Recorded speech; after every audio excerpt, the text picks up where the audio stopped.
పిల్లల పల్లకి తెలుగు నీతి కథలు. అనగనగా ఒకప్పుడు గ్రామం పక్కన ఉన్న సుందరమైన అడవిలో ఒక ఎలుగుబంటి మరియు ఒక నక్క ఉండేవి.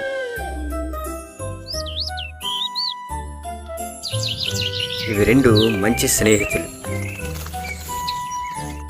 అవి ప్రతిరోజు అడవిలో తిరుగుతూ ఆహారం కోసం వెతుకుతూ ఉండేవి.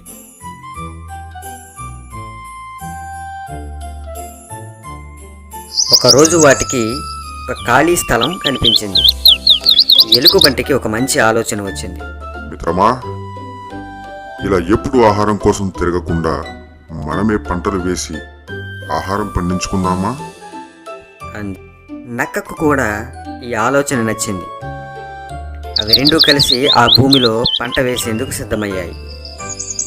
పంటలు వేసే ముందు అవి ఒక ఒప్పందం చేసుకున్నాయి.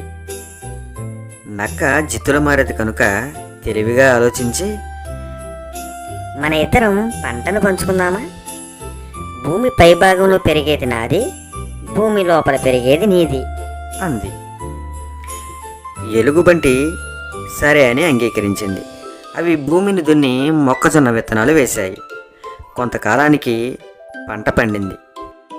మొక్కజొన్నలు భూమి పై భాగంలో పెరిగాయి కనుక అది నాది అంది నక్క. వేర్లు భూమి కింద ఉండిపోయాయి. అవి ఎలుగుబంటి వాట. ఎలుగుబంటి నిరాశ చెందింది. ఎందుకంటే తినడానికి ఏమీ రాలేదు. నువ్వు నన్ను మోసం చేసావు. ఇప్పుడు నా వంతు. ఈసారి భూమి పై భాగంలో పండేది నాది, భూమి కింద భాగం నీది అంది. సరే మిత్రమా, నీ ఇష్టం. నీ నిర్ణయాన్ని నేను కాదంటానా అంది నక్క. అవి ఈసారి వేరుశనగ విత్తనాలు వేశాయి. పంట బాగా పండింది. కానీ వేరుశనగలు భూమి లోపల పెరిగాయి కనుక అది మళ్ళీ నక్కదే. నక్క నవ్వుతూ చెప్పింది, మన ఒప్పందం ప్రకారం భూమి లోపలిది నాది, కాబట్టి వేరుశనగలన్నీ నావే. నువ్వు మోసం చేసావు కదా. నువ్విలాంటి దానివని అనుకోలేదు. నేనేం చేశాను? ఈసారి కూడా నువ్వే కోరుకో.